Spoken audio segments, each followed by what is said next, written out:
लड़ते लड़ते जिंदगी गुजरी है मोदियो ओवैसी जैसे बेईमान से, ईमान से।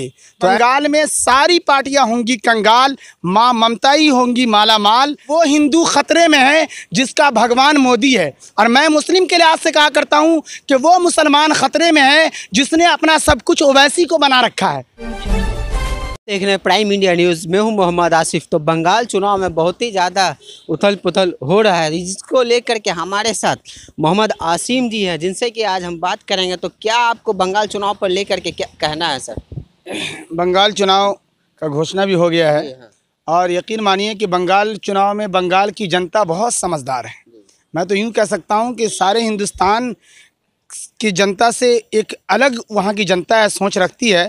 ख़ास के वहाँ की जो मुख्यमंत्री हैं अभी, उन्हीं वहाँ की जनता चाहती है कि अगली मुख्यमंत्री माँ ममता बनर्जी ही हो, और पूरा देश भी उनके लिए चाह रहा है, उनके लिए कोशिश कर रहा है। वहाँ की जनता खुसूसन जो है, मैं एक शेर के माध्यम से शुरू करता हूँ कि दुश्मनी दिल की पुरानी चल रही है ईमान से, दुश्मनी दिल की पुरानी चल रही है ईमान से। लड़ते लड़ते ज़िंदगी गुजरी है मोदियो ओवैसी जैसे बेईमान से, ईमान से। तो ऐसे ममता बनर्जी और ऐसे लीडर का ऐसे ऐसे नेताओं से लड़ाई हुई है, और यकीन मानिए कि ये पछाड़ कर छोड़ेंगी। और बंगाल में यूं भी आप मेरी तरफ चले जाए कि बंगाल में सारी पार्टियां होंगी कंगाल, माँ ममता ही होंगी माला माल। लेकिन बीजेपी भी अपना पूरा पावर लगा चुका है, और वो भी कह रहे हैं कि हम इस बार सरकार बनाएंगे। इससे पहले वाले चुनाव में वो लगभग हाफ के जो है एमपी वाले चुनाव में जीत चुके हैं। तो इसको लेकर के क्या कहेंगे? वो तो पूरा दावा कर चुके हैं कि इस बार ममता हार रही हैं। नहीं, वो अपना कोशिश कर रहे होंगे, अलग बात है, लेकिन केंद्र की सरकार से पूरे देश किस कदर परेशान है और वो देश को वाकिफ़ है। इसलिए देश डिक्टेटर नुमा जो ये मुल्क, जमहूरी मुल्क है, सेकुलर, इसको देश नहीं चाहेगी या न होने देंगी। माँ ममता बनर्जी ही गालिब होंगी, ममता बनर्जी ही कामयाब होंगी। मैं यूँ कहना चाहता हूँ कि वहाँ की जनता की आवाज़ समझिए, पहुँचाना चाहता हूँ आपके माध्यम से कि वहाँ की जनता कहना चाहती है कि जान मांगो जान देंगे, माल मांगो माल देंगे। जान मांगो जान देंगे, माल मांगो माल देंगे। लेकिन बंगाल में माँ ममता के अलावा किसी को भी कुर्सी ना देंगे।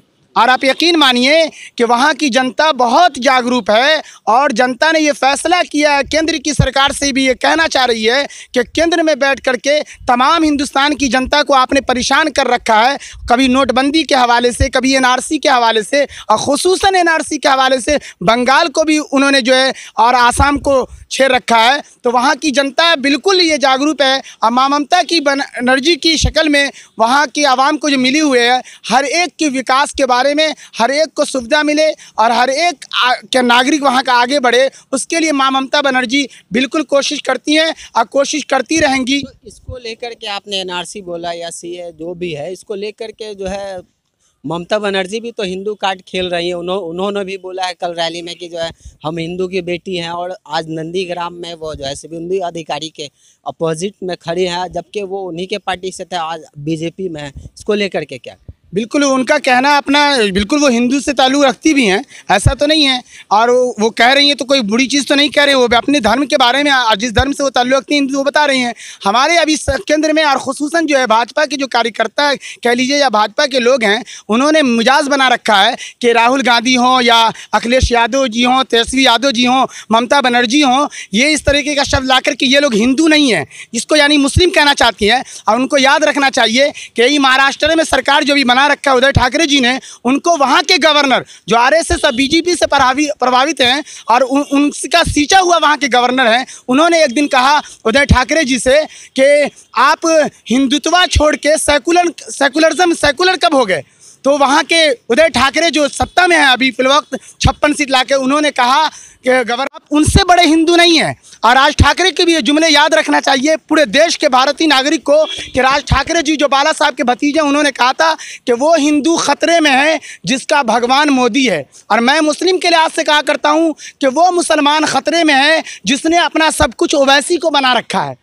ओवैसी चुनाव लड़ रहे हैं बंगाल में। तो ये तो लोकतांत्रिक देश है, यहाँ कोई भी चुनाव लड़ सकता है, चाहे आप लड़ें, चाहे हम लड़ें, या कोई भी लड़े। तो इसको लेकर के किसी पर्सनल पे तंज क्यों?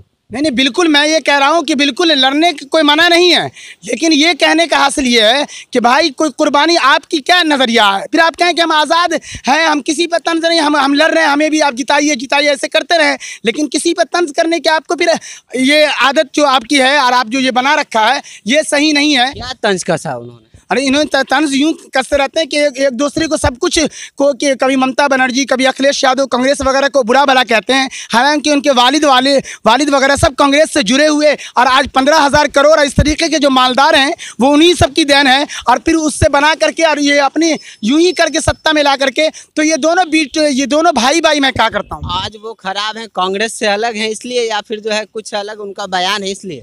नहीं, कांग्रेस से नहीं, बिल्कुल कांग्रेसी से नहीं, बिल्कुल आप अलग से इसको मैं मेरी तरफ से समझिए यूँ कि मैं समाजवादी पार्टी का प्रवक्ता हूँ। मैं आप यूँ समझिए कि जिस तरीके से अखिलेश यादव जी ने बिहार में एक कुर्बानी दिया ना, बिहार में कुर्बानी ये दिया कि उनका एक नज़रिया है कि आरएसएस बीजेपी को साइड करने के लिए जैसी कुर्बानी देनी होगी उन्होंने दिया। अगर वो अखिलेश यादव जी चाहते तो यहाँ भी वो चुनाव लड़ते और बंगाल में भी। तो बंगाल में भी अखिलेश यादव जी ने, जो मुलायम सिंह यादव के पुत्र हैं, उन्होंने क्या किया है, वहाँ पर समर्थन देने का काम किया है। तो ओवैसी साहब भी अगर आरएसएस बीजेपी वगैरह को साइड लाइन करना चाहते हैं तो उन्हें चाहिए कि वो ज़रा कुर्बानी दें और कुर्बानी सीखें। और ये मुल्क हिंदू मुस्लिम सिख ईसाई सब यहाँ की आवाम मिलजुल कर रहना चाहती है और ये भाईचारा कायम रहे। मैं आखिरी रुबाई मेरी तरफ से ले जाइए कि क्या पते की बात कह दी सपा के प्रवक्ता ने, क्या पते की बात कह दी सपा के प्रवक्ता ने, क्यों समझते आ रहे हैं ओवैसियों मोदी बेचारा हमें, क्यों समझते आ रहे हैं भाजपा और मजलिस वाले बेचारा हमें। अरे भाईचारे का ये मतलब अब न होना चाहिए, हम तो इनको भाई समझें और ये चारा हमें। तो यकीन मानिए कि वहाँ किसी की दाल न गलेगी। ममता बनर्जी फिर वो अपनी कुर्सी पर विराजमान होंगी और हिंदू मुस्लिम सिख ईसाई सबके विकास वो करती है और सबको एक नज़र से देखती हैं और वाकई पूरे आवाम, पूरी जनता का दर्द दिल में रख करके वो काम करती हैं। बहुत बहुत धन्यवाद आपका, और इसी तरह चैनल पर बने रहें। और वीडियो अच्छा लगा हो तो लाइक कमेंट सब्सक्राइब ज़रूर करें। बहुत बहुत धन्यवाद।